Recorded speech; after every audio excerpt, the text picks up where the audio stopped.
Σκοπός λοιπόν της παρουσίασης απόψε είναι να αναδείξουμε εκτός τα προβλήματα που έχουμε στην περιοχή, αλλά παράλληλα να δείξουμε και την εξωστρέφεια που έχουμε σαν φορέας στην περιοχή.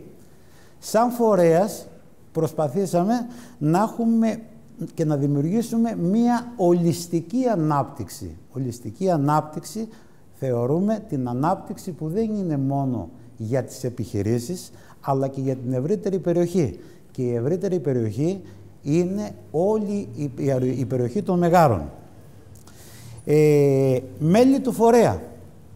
Μέλη του φορέα μπορούν να είναι όλοι οι επιχειρηματίες που δραστηριοποιούνται στην περιοχή της ΒΠΕ, καθώς και όλοι οι ιδιοκτήτες γης της περιοχής.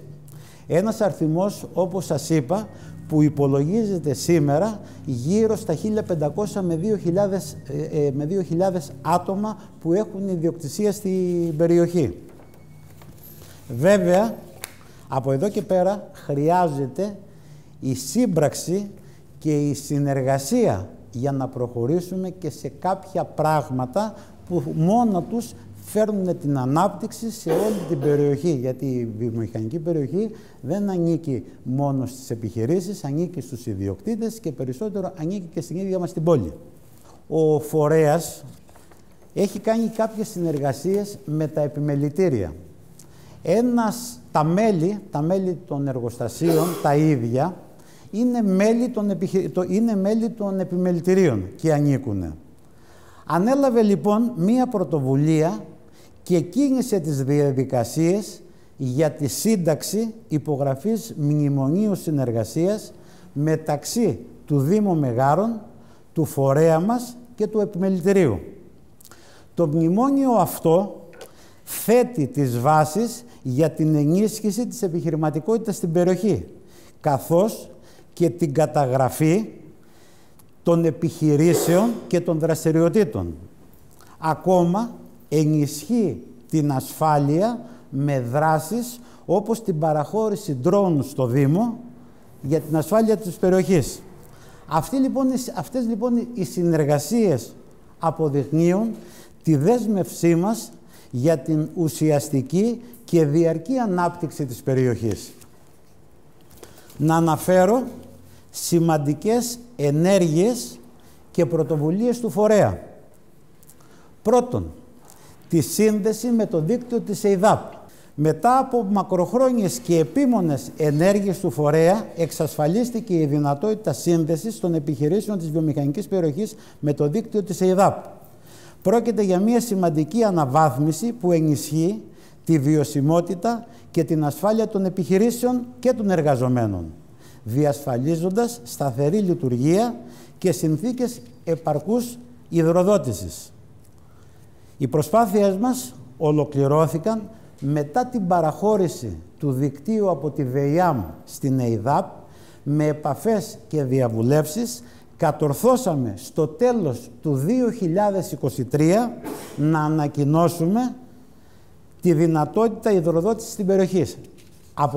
Από τα τέλη λοιπόν του 2023 έως και σήμερα, βιομηχανίες που είναι στη βιομηχανική περιοχή των Μεγάρων έχουν συνδεθεί με το δίκτυο της ΕΙΔΑΠ.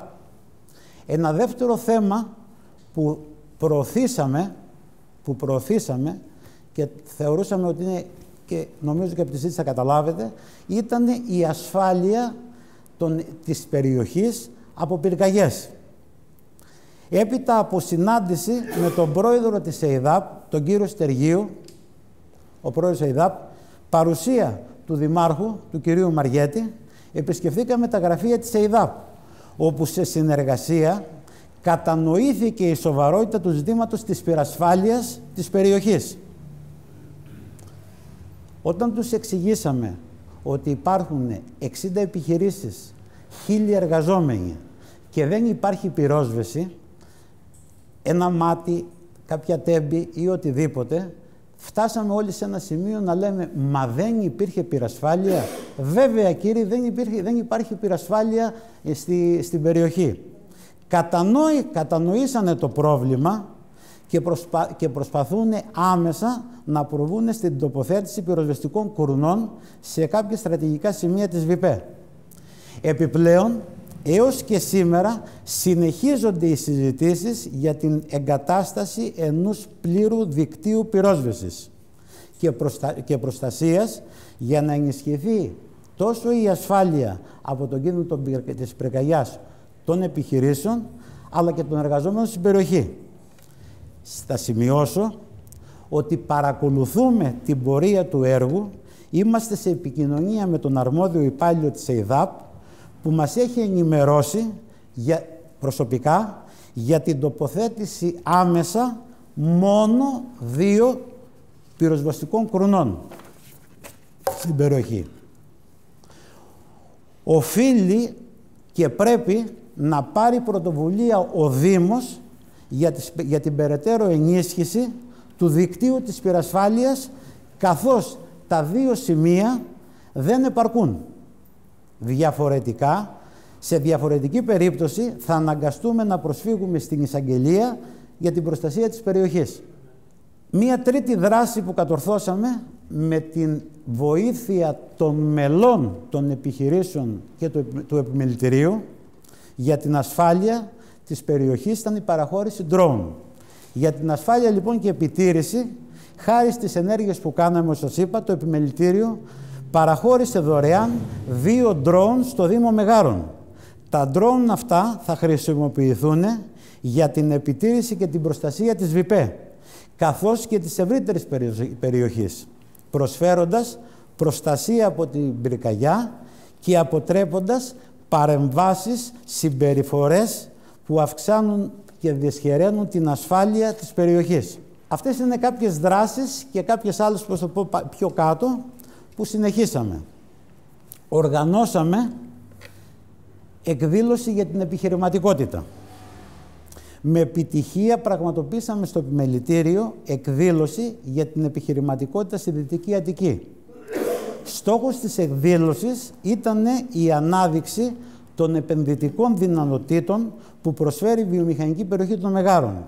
Στην εκδήλωση αυτή παρουσιάσαμε τις δυνατότητες της περιοχής και τις προκλήσεις, προβάλαμε την περιοχή μας σαν ένα δυναμικό και ανερχόμενο επιχειρηματικό πόλο.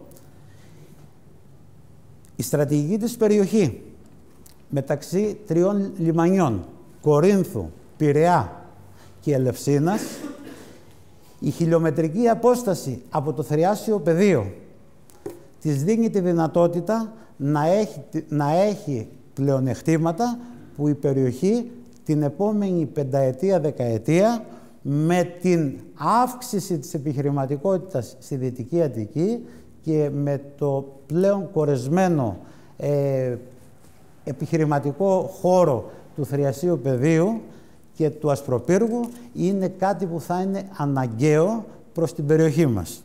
Στη συνάντηση αυτή που είχαμε μες στο επιμελητήριο, κατορθώσαμε να στρέψουμε τα μάτια του Υπουργείου να μας δει. Γιατί δεν υπήρχαμε να μας γνωρίζουν. Όχι ότι δεν υπήρχαμε σαν βιομηχανική περιοχή, γιατί είμαστε από το 1984. Κατορθώσαμε να υπάρχει ένα ανοιχτό ραντεβού με το Υπουργείο για να ακούσει, γιατί και τους ενδιαφέρει, αλλά περισσότερο να δούνε τα προβλήματα που δεν τα ξέρανε. Βέβαια, παρουσιάστηκε ότι δεν είμαστε στις λίστες του Υπουργείου. Στο Υπουργείο είμαστε, αλλά μέχρι τώρα δεν διαρωτήθηκε κανείς και με ρωτάγανε όλοι, μα δεν είμαστε στο Υπουργείο, μα δεν μας έχει το Υπουργείο. Όλοι με ρωτήσανε και στη συζήτηση ότι δεν είμαστε στο Υπουργείο. Ναι, δεν είμαστε στο Υπουργείο. Γιατί ένας επιχειρηματίας, όταν θέλει να κάνει μια επένδυση, και η μικρότερη επένδυση που είναι στη βιομηχανική περιοχή είναι άνω των 2 εκατομμυρίων, δεν ψάχνει. Πάει στο Υπουργείο και στο Υπουργείο ρωτάει πού υπάρχουν βιομηχανικές περιοχές για να πάει να κάνει μια επένδυση. Και πολλοί Σωστά, αφού δεν υπήρχαμε εμείς πουθενά σαν παρουσία, έτσι, του λέγανε θα πας στον Ασπρόπυργο, θα πας στο Κοροπή, θα πας στο Σκιστό. Κατορθώσαμε λοιπόν από αυτή τη συνάντηση να στρέψουμε τα μάτια του Υπουργείου, να μας δει, να κατορθώσουμε να κάνουμε ένα ραντεβού, να παρουσιάσουμε τη βιομηχανική μας περιοχή και να προωθήσουμε την εξωστρέφεια της περιοχής μας. Υπάρχει λοιπόν ανοιχτό ένα ραντεβού. Μία δεύτερη δραστηριότητα και δράση που κατορθώσαμε με τη χαρτογράφηση της επιχειρηματικότητας.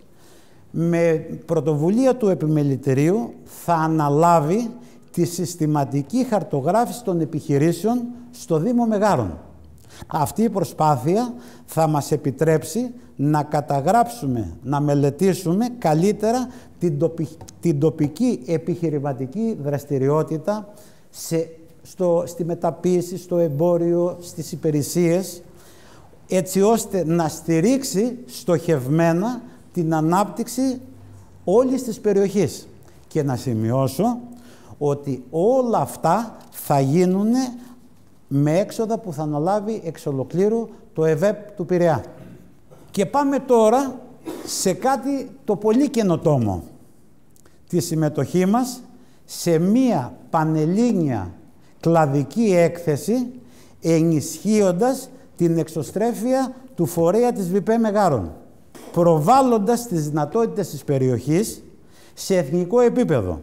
Αυτή η συμμετοχή αποδεικνύει το κύρος και της ΒΠ και ενισχύει τη φήμη της ως επιχειρηματικό κέντρο.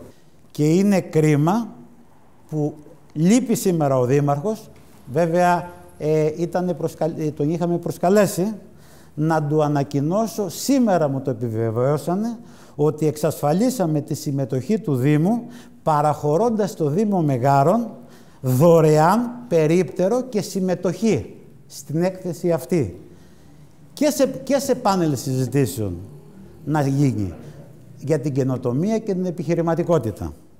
Και πιστέψτε με, όλα αυτά τα πράγματα δεν ήταν εύκολα για να τα πετύχουμε. Και τώρα πάμε στο πιο βασικό και σπουδαίο πρώτης προτεραιότητας για την βιομηχανική περιοχή. Είναι η επικαιροποίηση της προμελέτης για την οδική σύνδεση της ΝΕΟΑΚ. Προσωπικά στρέφω το βλέμμα μου στον κύριο Βαρελά, σαν Μεγαρίτης, γνωρίζοντας και αυτός όχι μόνο την περιοχή και τις ανάγκες της, να τον ενημερώσω ότι βρήκαμε την προμελέτη από τη Διεύθυνση Τεχνικών Έργων της Ανατολικής Αττικής της Περιφέρειας και θέλουμε τη βοήθειά σας να το αναλάβετε προσωπικά, να προχωρήσουμε με την πρωτοβουλία σας στην επικαιροποίηση της μελέτης για την άμεση οδική σύνδεση της Νέας Εθνικής Οδού. Αυτή την προμελέτη την έχουμε προωθήσει σε όλους τους αρμόδιους και στο Δήμο Μεγάρων. Είναι ένα έργο που έχει εξαγγελθεί από την προηγούμενη διοίκηση της Περιφέρειας Αττικής σε εκδήλωση στο Δημαρχείο Μεγάρων επί της περιφέρειας του κυρίου Πατούλη. Με αυτή την κίνηση επιδιώκουμε την αναβάθμιση και την ενίσχυση των υποδομών μεταφορών. Πρέπει να αναλάβετε προσωπικά τη βιομηχανική περιοχή στους ώμους σας.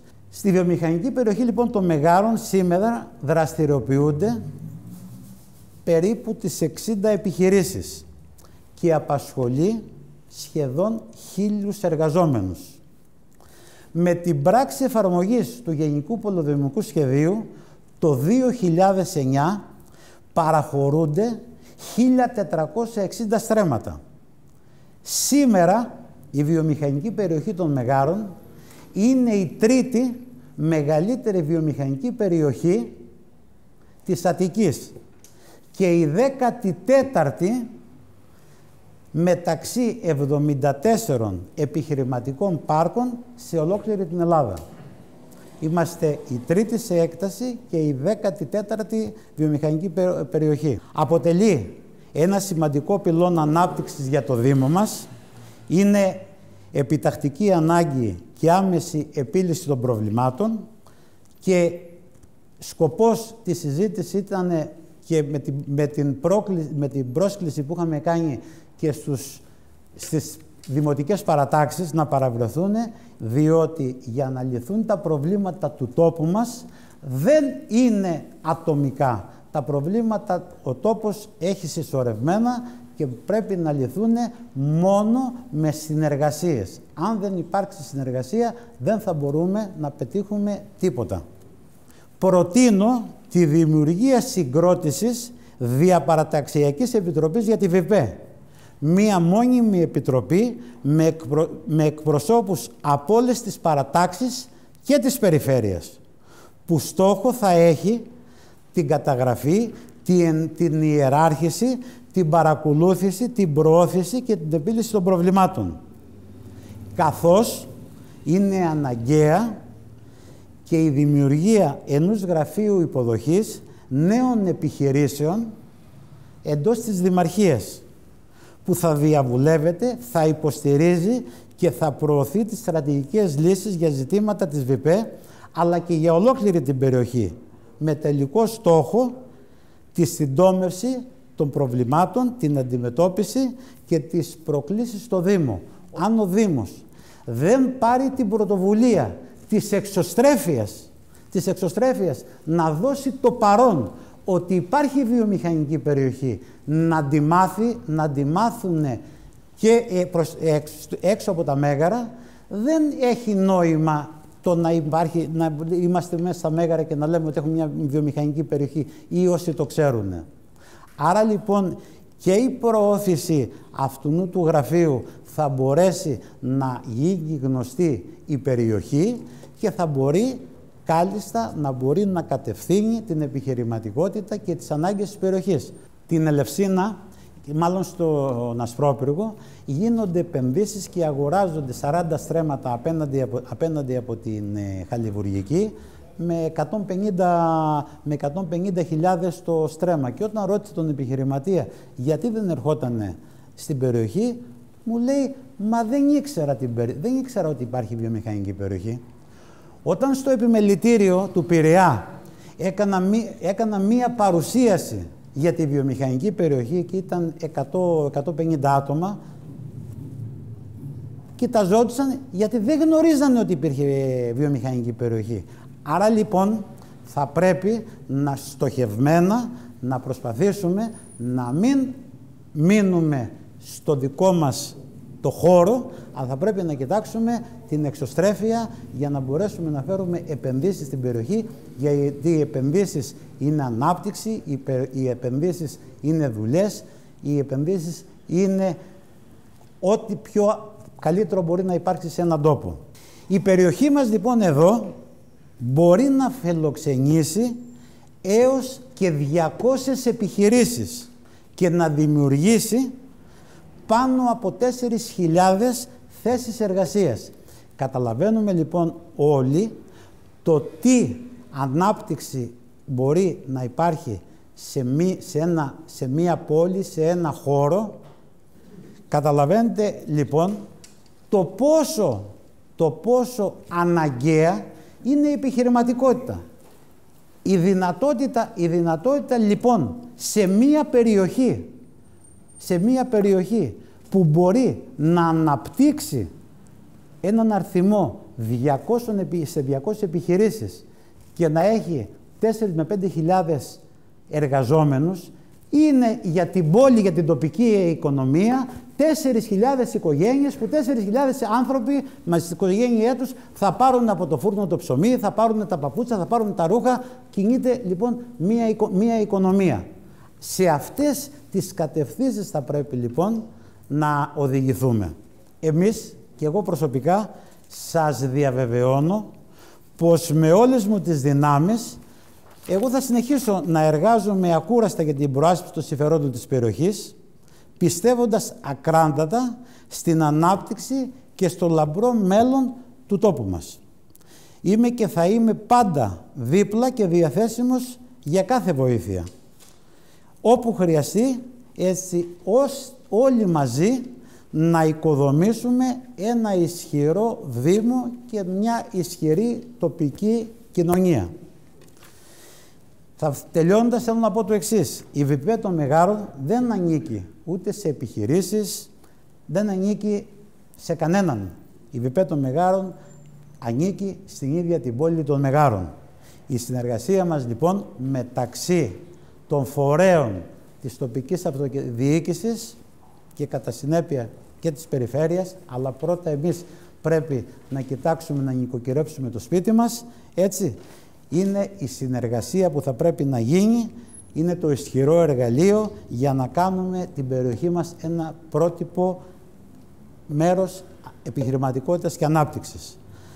Καλό λοιπόν να ενώσουμε όλες μας τις δυνάμεις, να διασφαλίσουμε ένα βιώσιμο μέλλον για την περιοχή μας. Ποιος ευθύνεται κατά την άποψή σας που δεν γνώριζαν στο Υπουργείο Ανάπτυξης ότι υπάρχει βιομηχανική περιοχή στο Μέγαρο? Είναι κατανοητό και αυτονόητο ότι δεν είναι η ευθύνη της σημερινής δημοτικής αρχής, αλλά διαχρονικά η εσωστρέφεια που έχουμε με τα μικρά προβλήματα, να ασχολιόμαστε με τα μικρά προβλήματα της πόλης μας. Θεωρείτε ότι υπάρχει δυνατότητα να επιτευχθεί η σύνδεση με τη Νέα Εθνική Οδό? Ότι είναι το κομβικό και το κυριότερο σπουδαιότερο έργο που μπορεί να γίνει στην περιοχή. Και γι' αυτό ζητάω και προσωπικά και με την ευκαιρία που μου δίνετε αυτό να το αναλάβει η περιφέρεια, διότι το κακό και το λυπηρό είναι ότι το να μην ξέρουμε το καταλαβαίνω. Αλλά το να ρωτάμε μπορούμε αυτή τη στιγμή να ξεπεράσουμε πολλά προβλήματα. Δεν ζήτησε κανένας και αυτά τα έργα να γίνουν από τη Δημοτική Αρχή. Δεν γίνονται αυτά τα έργα από τη Δημοτική Αρχή. Αυτά τα έργα γίνονται από την περιφέρεια και από τις δημόσιες επενδύσεις. Η δημιουργία του δρόμου δεν είναι σήμερα υπάρχουν 60 επιχειρήσεις, 1000 άτομα. Είναι με μεγάλη πίεση. Έχουμε η βιομηχανική περιοχή των Μεγάρων, έχει δραστηριότητες 24 ώρες το 24ωρο. Δεν υπάρχουν εργοστάσια που δεν κλείνουν 24 ώρες. Προφανώς, όταν δημιουργήθηκε το 1984 η βιομηχανική περιοχή, πέρναγε από τον ιστό της πόλης. Σήμερα, όταν μιλάμε για 60 εργοστάσια και 1000 εργαζόμενους, πραγματικά, πέρα από την επικινδυνότητα, που είναι κατανοητό, δεν εξυπηρετεί ο ιστός της πόλης να περνάνε αυτοί να φορτιστούν. Βέβαια. Είναι υπόθεση του Δήμου. Τα έργα χρηματοδοτούνται είτε από την περιφέρεια είτε από τα Υπουργεία. Αλλά πρέπει κάτι να πράξει και ο Δήμος, ο οποίος οι δικοί του δημότες θα έχουν τα ωφέλη. Άρα ο Δήμος, όπως κάνει κάθε ιδιώτης για μια δικιά του υποδομή, πρέπει να κάνει τη μελέτη. Και η μελέτη είναι φτηνή. Όταν κάνεις τη μελέτη, στην ουσία βάζεις τα σκοινιά του χρηματοδότη, την περιφέρεια ή το Υπουργείο. Γιατί του λες, ορίστε, στα έχω όλα έτοιμα. Η μελέτη είναι φτηνή. Ο Δήμος λοιπόν οφείλει και φυσικά μπορεί να καλύψει ένα μικρό ποσό για ένα Δήμο σαν το Δήμο Μεγαρέων της τάξης των 150 και 200.000 ευρώ για μια μελέτη η οποία θα κρατήσει 2 και 3 χρόνια. Πιστεύει κανείς ότι θα γίνει μέσα σε κάνα χρόνο? Μπορεί να λέω και λίγο. Άρα είναι ένα βάρος της τάξης των 50.000, 40.000 ευρώ το χρόνο που και πρέπει και μπορεί ο Δήμος Μεγαρέων να το επομιστεί. Ενημερωθήκαμε και μας είπαν ότι υπάρχει λύση. Υπάρχουν πάντα λύσεις. Από τη στιγμή λοιπόν που μας λύνονται τα χέρια, παρακαλώ πολύ, έχουμε κάνει μία αίτηση για συζήτηση μονοθεματικού θέματος και το γνωρίζετε στο Δήμο Μεγάρων, αποκλειστικά για τη ΒΠ και πολύ ευχαρίστως, όχι πολύ ευχαρίστως, είναι υποχρέωσή σας να αναλάβετε όλη η πρωτοβουλία για να δημιουργήσουμε αυτή τη στιγμή το αύριο της πόλης μας. Ο Δήμος Μεγαρέων, όπως καταλαβαίνουμε, εισπράττει ένα ποσό ανταποδοτικών δημοτικών ωφελών. Αντίστοιχα, πρέπει να αποδώσει αυτά τα ωφέλη στα βασικά. φωτισμό δημοτικό, καθαριότητα, οδικό δίκτυο. Τα βασικά αυτά, πριν προχωρήσουμε στις μελέτες για οδική διασύνδεση κτλ., υπάρχουν επαρκώς? Γιατί, να σας πω την αλήθεια και μου δίνετε την ευκαιρία απόψε να το ρωτήσω, είδα τις τελευταίες μέρες κάποια επιχείρηση ανέλαβε το κόστος της ασφαλτόστρωσης του οδικού δικτύου στην βιομηχανική, που μου προξένησε ενδιαφέρον, γιατί δεν έχω ξαναδεί επιχείρηση να αναλαμβάνει ασφαλτόστρωση οδικού δικτύου, που θεωρητικά ανήκει σε αρμοδιότητα του Δήμου Μεγαρέων. Θέλω να γνωρίζετε όλοι, από το 1984 που υπάρχει βιομηχανική περιοχή, οι ίδιες οι επιχειρήσεις της περιοχής λύνουν τα προβλήματά τους. Επειδή ασχολούμαι από το 2000 με την περιοχή και το ξέρω όπως γνωρίζω και το γραφείο μου, θα πω το εξής. Δεν έχει ζητήσει τίποτα και δεν έχει γίνει τίποτα από το Δήμο Μεγάρων τα τελευταία 20 χρόνια στη βιομηχανική περιοχή των Μεγάρων. Όχι, μιλάω υπεύθυνα, όποιος μπορεί να μου απαντήσει, καταλαβαίνετε τι εννοώ, έτσι, και να μου πει ότι κάτι έχει γίνει, είμαι στη διάθεσή του. Λοιπόν, οι επιχειρήσεις στην περιοχή λύνουν τα προβλήματά τους μόνες τους και γι' αυτό κάθε χρόνο επεκτείνονται και γίνονται καινούργιες βιομηχανίες. Βέβαια, αν υπήρχε η ενημέρωση και υπήρχε μια εξωστρέφεια και μια παρουσία της περιοχής και υπήρχε και ένας δρόμος, σίγουρα θα ήταν οι διπλάσιες επιχειρήσεις. Εδώ παρουσιάζει το εξής φαινόμενο.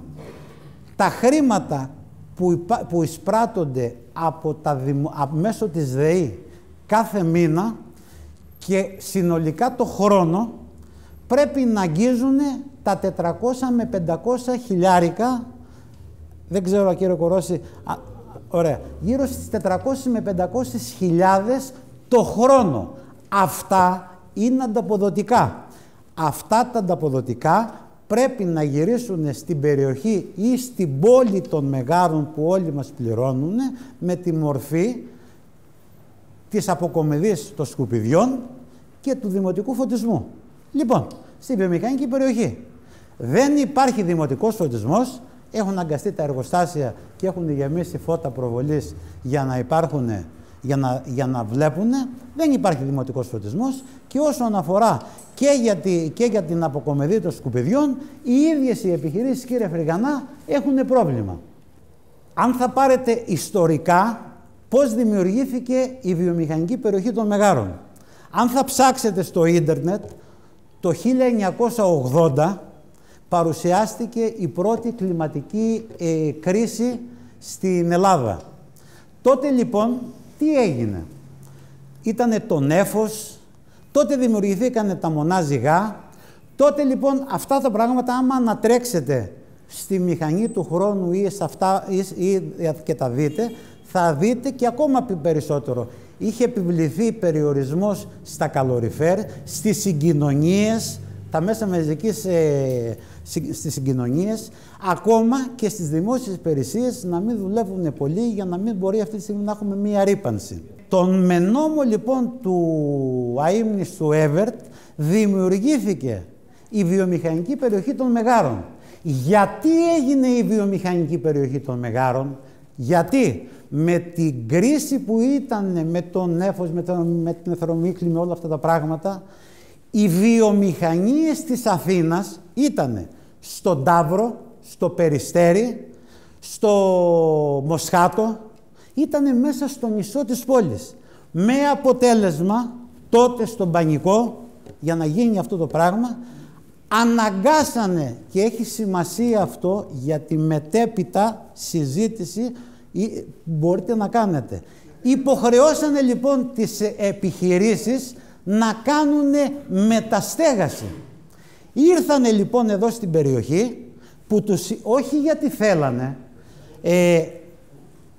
υπάρχουν εδώ 5 άτομα από το Συμβούλιο που έχουν έρθει από την Αθήνα με μεταστέγαση. Δεν αγάπησε κανένας τα Μέγαρα. Δεν αγάπησε κανένας τα Μέγαρα για να έρθει στα Μέγαρα. Απλά τους υποχρεώσανε να φύγουν από την Αθήνα και να έρθουν σε μια βιομηχανική περιοχή που είχαν ορίσει στα Μέγαρα. Κατά συνέπεια οι άνθρωποι αυτοί ήρθανε, βγάλανε άδειες στην πολεοδομία των Μεγάρων και γνωρίζετε σαν πολιτικός μηχανικός ότι για να βγει μία άδεια πρέπει να υπάρχει δρόμος και όχι τίποτα άλλο. Τους υπογράφεται και ένα χαρτί ότι θα πάρουν και νερό. Μαζί με την άδεια φεύγει και ένα χαρτί να συνδεθούν με νερό. Τους δώσατε λοιπόν, τους δώσατε και έδωσε λοιπόν η πολεοδομία και αντίγραφο να συνδεθούν με το νερό και ήταν όλα κανονικά. Προσέχτε τώρα τη λεπτομέρεια. Αυτοί οι άνθρωποι αναγκαστήκανε, τους έδιωξε η κυβέρνηση και τους είπε φυγέτε να πάτε σε αυτή την περιοχή. Να κάνετε εκεί την επένδυση. Σωστά. Το μπέρδεμα το σημερινό, όχι με εσάς, γενικά με την εικόνα τώρα, τι γίνεται. Έχει μπερδευτεί με ένα νόμο του 2022 που μιλάει για βιομηχανικά πάρκα. Ποτέ δεν με έχετε ακούσει 25 χρόνια να μιλάω για βιομηχανικό πάρκο. Πάντα μιλάω για βιομηχανική περιοχή. Οι λεπτομέρειες που σας λέω είναι πάρα πολύ σημαντικές. Γιατί επί 25 χρόνια ασχολούμαι με τη βιομηχανική περιοχή. Δεν είπε κανένας λοιπόν γιατί να πρέπει να έρθουν σημειώματα, κύριε Κορόζη, σε μία περιοχή που είπε το ελληνικό κράτος θα πάτε εκεί να κάνετε το εργοστάσιο. Θεωρώ λοιπόν ότι από τη στιγμή που η ίδια η πολιτεία υποχρέωσε κάποιους ανθρώπους να φύγουν και να πάνε στους πρόποδες ενός βουνού, δεν μπορεί να έρθει μετά από 20 χρόνια, μετά από το 84, το 2009, το 2022 και να τους λέει θα πληρώσετε εισφορά. Και να σας πω και κάτι, με αυτό το συλλογισμό, επειδή έχουν γίνει και συζητήσεις, μας είπαν το εξής, σε κανένα δικαστήριο δεν μπορεί να αποδεχτεί αυτό για κάποιον που τον υποχρέωσε το ελληνικό κράτος να πάει κάπου αλλού. Είναι σαν να λέμε δηλαδή γιατί χρειάστηκε να γίνει η νέα εθνική οδό Αθηνών-Κορίνθου, θα πρέπει λοιπόν από που περνάει ο δρόμος να πληρώσουν οι πολίτες της περιοχής. Θεωρώ λοιπόν ότι και εκεί λοιπόν έχει γίνει, για να συντομεύσω αυτό το ερώτημα, έχει γίνει μια παρερμηνία. Αφήνουμε λοιπόν τη βιομηχανική περιοχή που ήταν το 1984 ως έχει.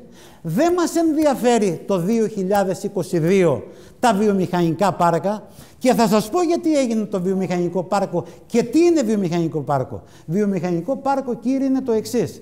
Κάποιοι επιχειρηματίες έχουν τη δυνατότητα να πάρουν 500 στρέμματα, να τα πάρουν, να τα πολεοδομήσουν και να πουλήσουν τα οικόπεδα. Σήμερα λοιπόν στην περιοχή απάνω, γιατί τη συζήτηση αυτή στο τελευταίο Δημοτικό Συμβούλιο που κάνατε, μιλάγατε και λέγατε για τα 15 εκατομμύρια και την περιοχή. Λοιπόν, σας πληροφορώ και σας λέω το εξής. Καμία επιχείρηση, κανένας ιδιοκτήτης των Μεγάρων γης δεν ενδιαφέρεται για αυτό που κουβεντιάζεται στη Δημαρχία. Δεν θέλουμε αυτό το πράγμα. Δεν θέλουμε εμείς να κόψουμε δρόμους. Δεν θέλουμε να φτιάξουμε δικητήρια. Δεν θέλουμε να αναλάβουμε τη διαχείριση. Δεν θέλουμε να μας πληρώνουν το νερό στο φορέα. Δεν θέλουμε να μας πληρώνουν τη ΔΕΗ. Δεν θέλουμε να μαζεύουμε τα σκουπίδια. Δεν θέλουμε. Έχει υποχρέωση λοιπόν η πολιτεία να αναλάβει τις ευθύνες της, όπως και ο καθένας πολίτης έχει αναλάβει την ευθύνη. Άρα λοιπόν η πρόταση η δική μας της λογικής ποιο είναι? Να γίνει η βιομηχανική περιοχή όπως συζητάμε για να γίνει μία μελέτη, και είπατε προηγουμένως, μία μελέτη του δρόμου, με δημόσιες επενδύσεις, με την περιφέρεια, με την... Υπάρχει μία προμελέτη. Αυτή η προμελέτη... 25 χρόνια. Ναι, Γιάννη μου, η προμελέτη υπάρχει. Δεν υπήρχε μέχρι σήμερα η πολιτική βούληση. Με τη Δημοτική Αρχή έχουμε κάνει σαν φορέας 10 δράσεις που ανέφερα από την αρχή. Για το δρόμο έχουμε μιλήσει. Δεν έχουμε καμία απάντηση και γι' αυτό κύριε Κορώση, συζητάμε να φέρουμε το θέμα στο Δημοτικό Συμβούλιο, διότι δεν μπορούμε να πάρουμε εμείς πρωτοβουλίες να αντικαταστήσουμε ούτε το Δήμο ούτε το κράτος. Η δυνατότητά μας είναι να κάνουμε όλες αυτές τις επαφές, να μπορέσουμε να κλείσουμε ραντεβού με υπουργούς, να μπορέσουμε να στηρίξουμε, να μπορέσουμε να λύσουμε προβλήματα όπως το κάναμε. Από το τέλος λοιπόν του 2023 η περιοχή μας, απλά το επαναλαμβάνω επειδή δεν είστε εδώ, μπορούν τα εργοστάσια και έχουν υδροδοτηθεί. Και κάναμε και κάποιες ενέργειες για να συζητήσουμε για την πυρασφάλεια της περιοχής. Θέλετε πράγματα, δράσεις, μελέτες στη βιομηχανική περιοχή όπου δεν υπάρχει ουδής από την αντιπολίτευση που να πει όχι.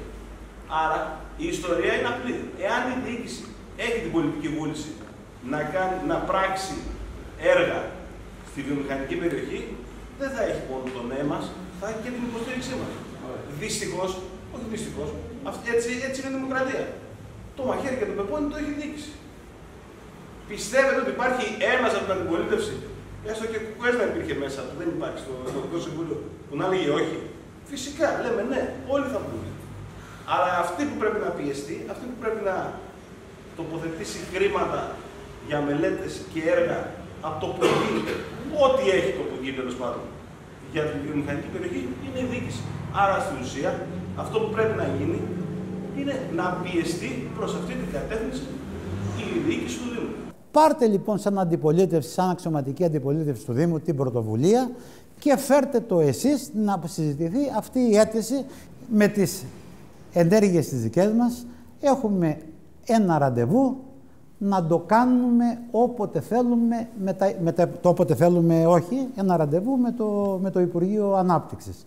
Αυτό όμως το ραντεβού, εμείς, όπως είπα και προηγούμενα, μπορούμε να φτάσουμε μέχρι ένα σημείο, να ορίσουμε, να γίνει ένα ραντεβού. Δεν είμαστε εμείς η Δημαρχία. Δεν είμαι εγώ ο Δήμαρχος. Είναι δουλειά της τοπικής αυτοδιοίκησης να πάρει την πρωτοβουλία. Αυτό λοιπόν είναι το ένα κομμάτι. Το δεύτερο κομμάτι που εγώ πιστεύω είναι ότι πρέπει να γίνει ένας γενικός στρατηγικός σχεδιασμός. Δηλαδή δεν είναι ένας δρόμος, δεν είναι να φτιάξουμε την πυρασφάλεια. Τεχνικό προσωπικό υπάρχει, να έρθουν 1000 επιχειρήσεις. Επιστημονικό προσωπικό υπάρχει στα Μέγαρα? Δεν υπάρχει. Συνάδελφός μου ήθελε να έρθει στα Μέγαρα που κάνει οξυδοκατασκευές και δεν μπορούσε να βρει προσωπικό. Μου λέει: δεν μπορώ πάνω, πήγε στον Αστρόπικο.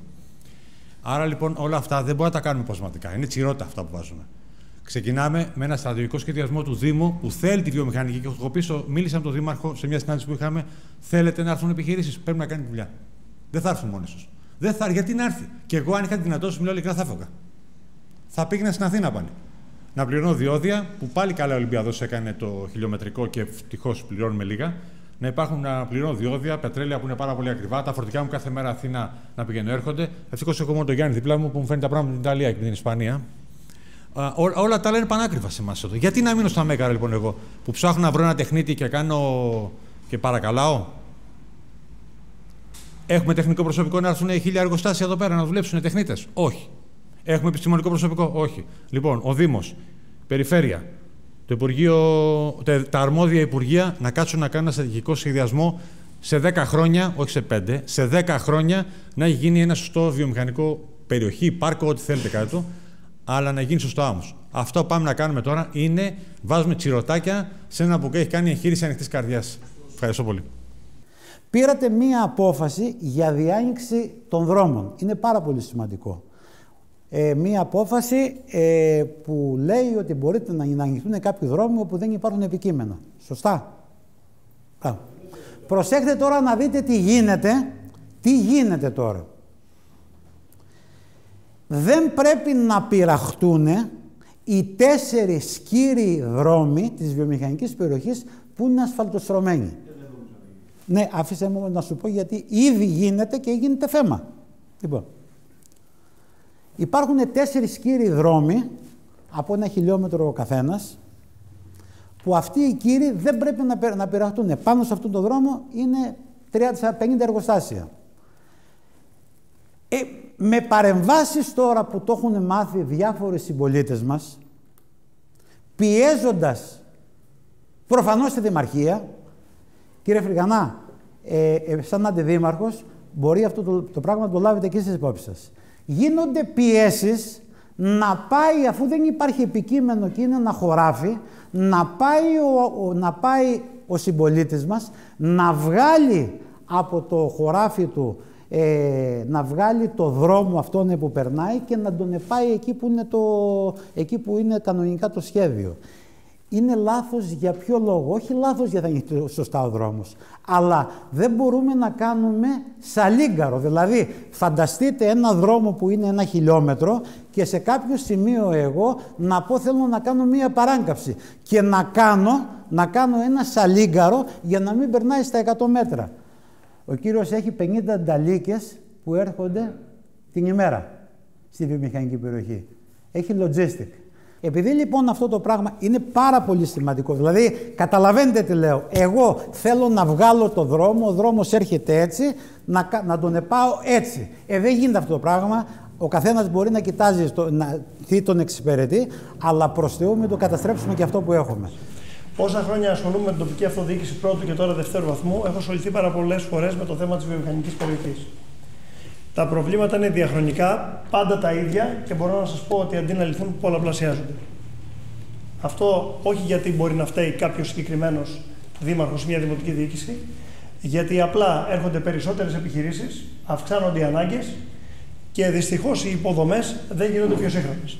Και εδώ πέρα συμβαίνει και το εξής. Παράδοξο.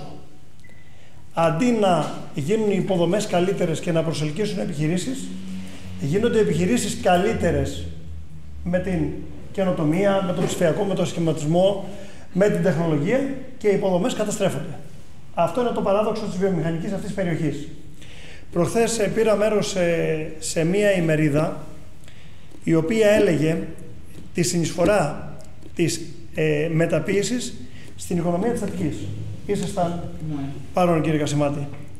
Το 50% και παραπάνω του ασπροπύργου συμβάλλει στην οικονομία της Αττικής και η Αττική 45% και λίγο παραπάνω στην οικονομία της Ελλάδος, στη μεταποίηση. Καταλαβαίνετε λοιπόν πόσο σοβαρό είναι επιχειρήσεις που έχουμε εμείς στην βιομηχανική περιοχή, που είναι όλες μεταποιητικές, δεν είναι πρωτογενής τομέας ο δικός σας, έτσι είναι μεταποίηση, να μπορέσουν να συμβάλλουν στην τοπική οικονομία, στην ευρύτερη οικονομία της Αττικής και στην ακόμα ευρύτερη οικονομία της Ελλάδας. Αυτό που είπατε για τη σύνδεση της ΝΕΟΑΚ με τη βιομηχανική περιοχή σίγουρα θα δώσει λύση. Η περιφέρεια από τη μεριά της, εάν υπάρχει μελέτη, μπορεί να το συζητήσουμε στο Δήμο και με το Δήμο και να την εντάξει μέσα στο πρόγραμμα της οδικής ασφάλειας και να μπορέσει να δώσει μία λύση. Εγώ λοιπόν σας προσκαλώ άμεσα σε ένα ραντεβού την επόμενη εβδομάδα να φέρετε την προμελέτη με εκπροσώπους του Δήμου και να συζητήσουμε με ποιο τρόπο ο Δήμος μπορεί να προχωρήσει τη μελέτη αυτή και αν δηλώσει αδυναμία ο Δήμος και δεν μπορεί να προχωρήσει, πώς μπορούμε εμείς να συμβάλλουμε στην υλοποίηση και την τελειοποίηση αυτής της μελέτης. Εδώ είναι ο Αντιδήμαρχος, το ακούει και το συζητάμε. Επίσης, επειδή την Παρασκευή ο Περιφερειάρχης θα έρθει να υπογράψει μία σύμβαση στην Περιφέρεια στις 10 η ώρα το πρωί για ένα τεράστιο έργο, την νέα χάραξη της Παλαιάς Εθνική Οδού Ελευσίνας Θηβών, ένα έργο 50 εκατομμυρίων ευρώ, θα πρότεινα να κάνετε ένα υπόμνημα με ζητήματα που αφορούν την περιφέρεια, όπως αυτή η συνδετήριος οδός, και να το δώσετε στον Περιφερειάρχη για να έχει εικόνα και να μπορέσουμε να έρθουμε μετά εμείς να το συζητήσουμε. Αυτό είναι ένα ζήτημα το οποίο μπορούμε να το συζητήσουμε για να δοθεί μια λύση. Εγώ από την πλευρά μου είμαι έτοιμος να συνεργαστώ μαζί σας. Σε κάθε περίπτωση προηγείται ο Δήμος. Σε κάθε περίπτωση θα ακούσουμε εσάς και θα προχωρήσουμε. Στην περιοχή μας δεν έχουμε μία βιομηχανική περιοχή, έχουμε δύο. Έχουμε δύο βιομηχανικές περιοχές.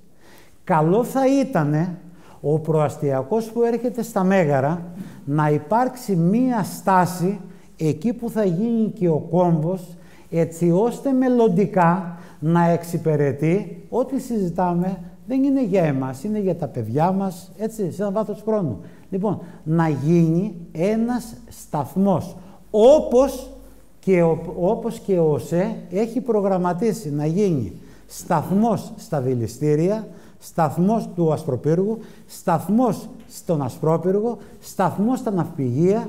Εδώ απλά στο μυαλό σας το βάζω. Υπάρχουν δύο βιομηχανικές περιοχές. Αν έχουμε λοιπόν 200-300 και άλλο σε έναν αριθμό επιχειρήσεων ή στην ευρύτερη περιοχή, καταλαβαίνετε ότι ο σταθμός του τρένου θα εξυπηρετήσει το μέλλον. Και το μέλλον είναι οι υποδομές.